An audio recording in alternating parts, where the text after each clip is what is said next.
Former ADF leader Jamil Mukulu was back in court today, his first public appearance since 2019, this time questioning the legitimacy of his trial before Uganda's International Crimes Division.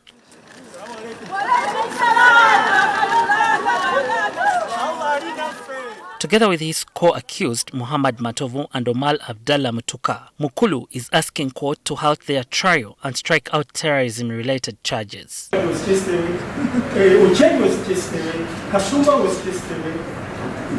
Even they refused them to come with documents. Because the other time when Council Party was bringing with these petition documents, and they refused him to come up with them. They retained them at the gate. They did not allow him until he had stayed so many hours in the prison so that they allowed it to come in. So Mr. Diaga, I request that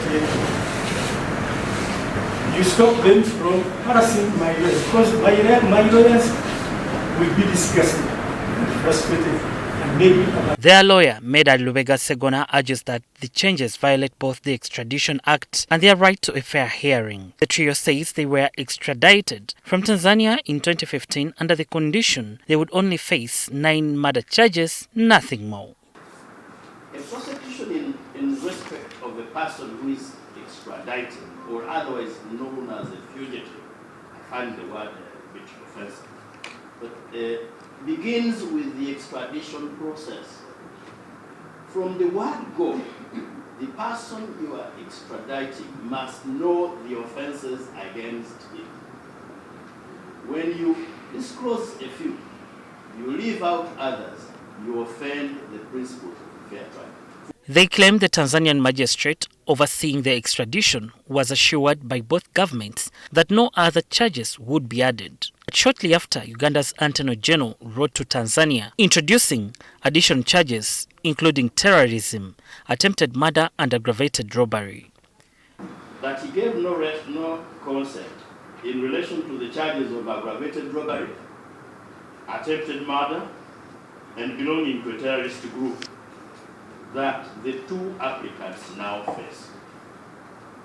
My lords, remember that in the proceedings, the issue of belonging to ADF arose. And now that one would have crossed into a matter of a political nature. The defense now wants the court to dismiss these extra charges, citing a breach of the extradition terms and accusing the state of turning a legal process into an executive decision. Mukulu and his co-accused also allege they were tortured and held at a non-gazetted facility in Nalfenya for over a year but lacked medical proof to support their claims. In response, the court ordered a physical examination of the accused. Prosecuted over the same offense, the same count of murdering Madam. We will talk about the time he spent in Nalfenya without being presented in court. But while he was in Nalfenya, in their detention after extradition, the offense for which he was extradited, other people were being prosecuted in Uganda. Fortunately, my lords, before the Honorable Justice he was not presented. It's a section called Instrument to Torture Cells. They are about 20 cells, but there are only 2 inmates in those cells. The other 2 are state agents. So all the others are that what? They say it publicly. Representing the Attorney General, Johnson Natwera rejected the torture claims, saying there is no evidence to justify dismissing the case. He added the state wants a fair and speedy trial, accusing the accused of trying to delay justice. The government further argues that these same issues were already dismissed by Justice Ival Swata 5 years ago, who confirmed 20 counts against Mukulu and 37 others.